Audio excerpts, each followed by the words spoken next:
The Joy of Extradimensional Spaces is the first adventure in the new adventure anthology Candlekeep Mysteries by Wizards of the Coast.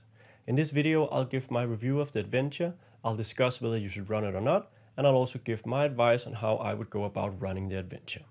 So without further ado, let's take a look at the Joy of Extradimensional Spaces.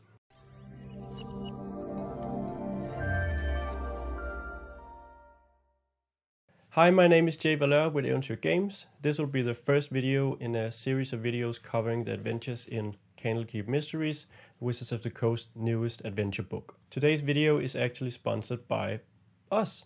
Myself and a small group of awesome people have put out a set of DM's resources for the first adventure in the adventure book, The Joy of Extradimensional Spaces, which is what we'll be talking about today.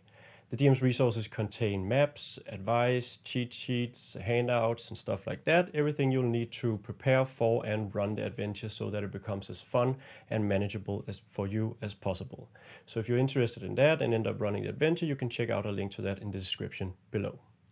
Alright, so on to the adventure. I'll start by giving my review of the adventure, and then I'll go into how I would go about running the adventure, what I would maybe change to make it a bit easier or make things fit together a bit more. There will of course be spoilers ahead, but we will contain them to only the first adventure. So if you're planning to play in some of the other adventures, you'll be fine. You can watch this video without spoiling anything else for you. The Joy of Extradimensional Spaces is written by Michael Polkinghorne and edited by Hannah Rose. It's an adventure for first level characters, and its premise is fairly simple.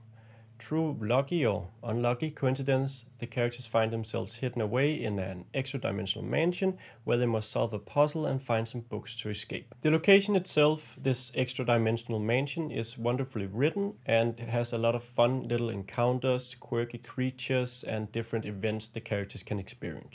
The map for the mansion is made by Dyson Locus, who makes easily decipherable black and white maps, but if you prefer color, don't worry, the DM's resources have you covered there. The puzzle itself, which the adventure revolves around, is fairly simple and straightforward, but still forces the characters to move around the mansion. The adventure's weakness, as I see it, lies primarily in its premise, the hook we use to draw the characters in. The book suggests a scenario where the characters coming from a cursed town, they need to find the sage, but that means they must follow him into the extra-dimensional portal where they're then locked in because he leaves and is killed. So as you can see, there's a lot of complexity to it, but actually not a lot of detail.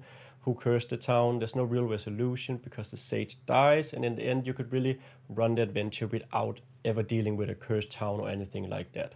Simultaneously, the adventure really hinges on the characters going into the extra-dimensional portal and also being locked in there, and the way it sets this up seems a bit overcomplicated and maybe not altogether logical. Finally, there can be some issues with difficulty.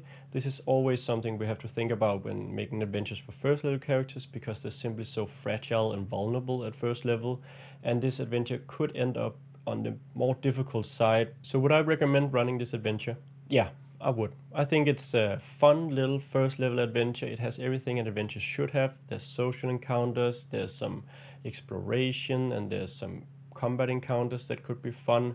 So it's really a good adventure at its core, at what it does best, being a mystery room the characters must explore and running into a multitude of different challenges.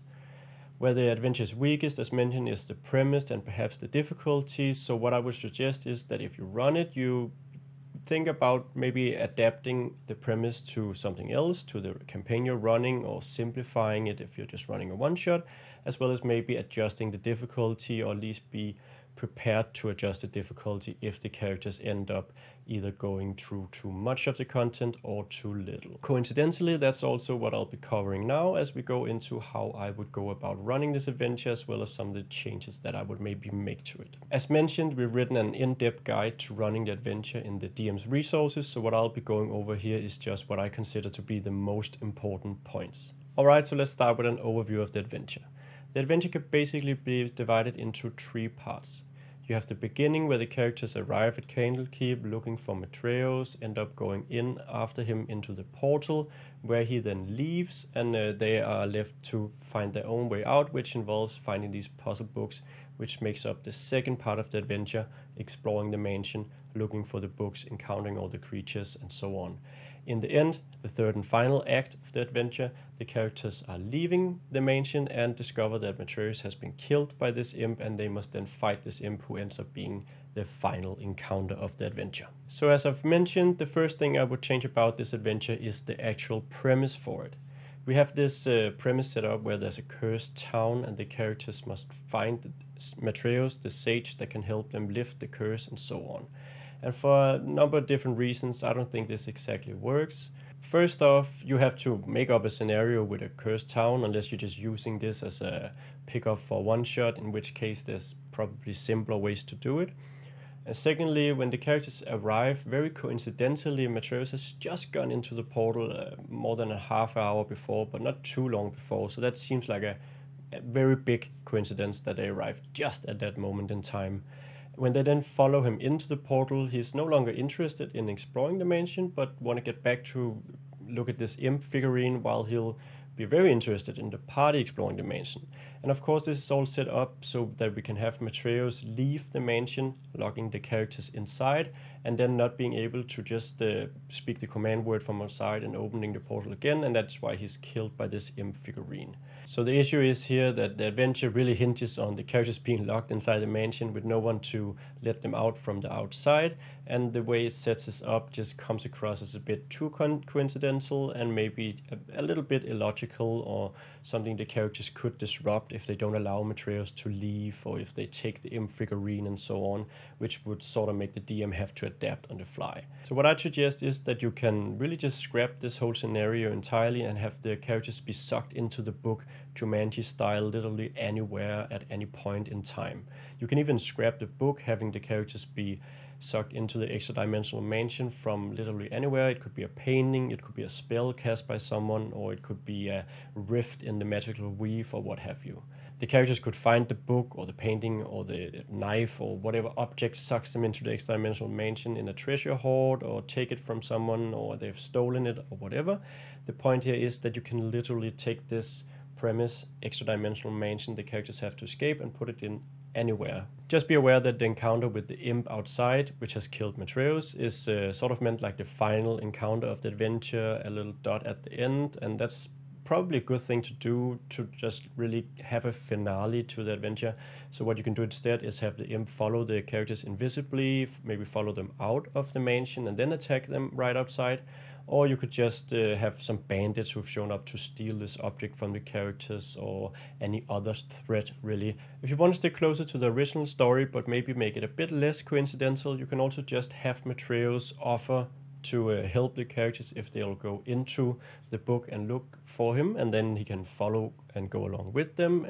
There's some ways you can handle that. Either have him just wait by the portal as he realizes it closes behind them, or go around with them and offer aid and insight, depending on whether the characters will need that.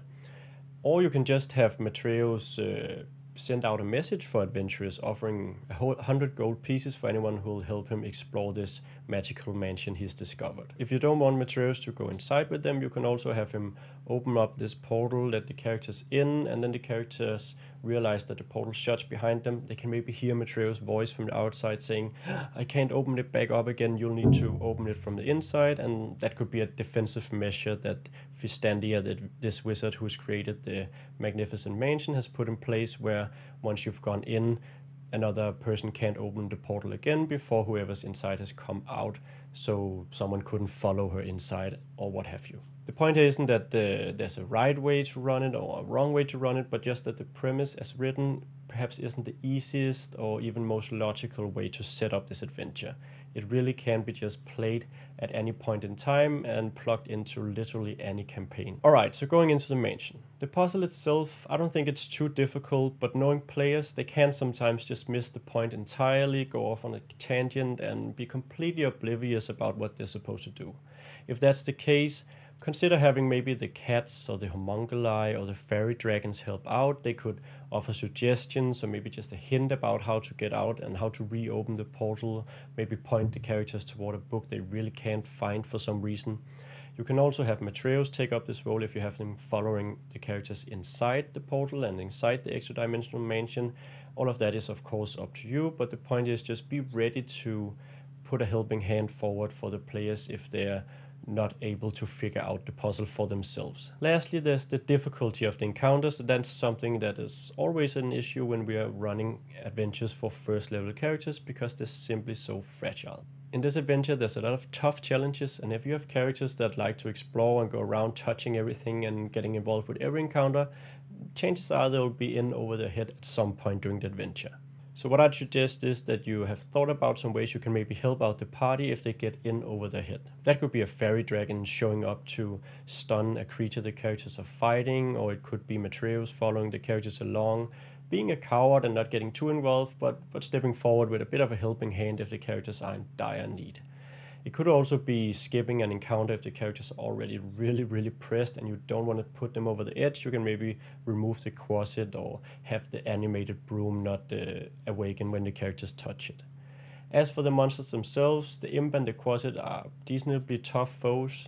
That's in the stat block, while the chained animated library as well as the animated broom are actually maybe tougher than the challenge rating suggests. Especially the animated broom can be a really tough challenge.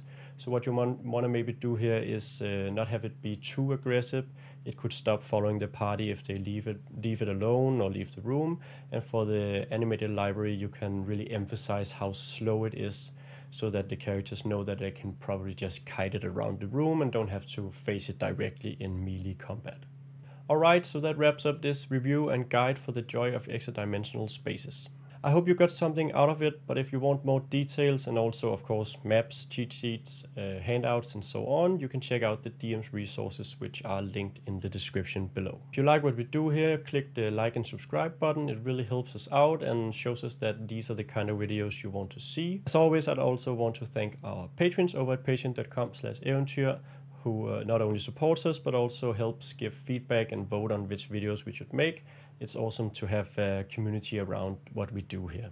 Alright, so that wraps this one up. The next video will probably be a video on Candlekeep in the running Rime of the Frostmaiden video series. So if you're waiting for that, don't worry, it's coming up.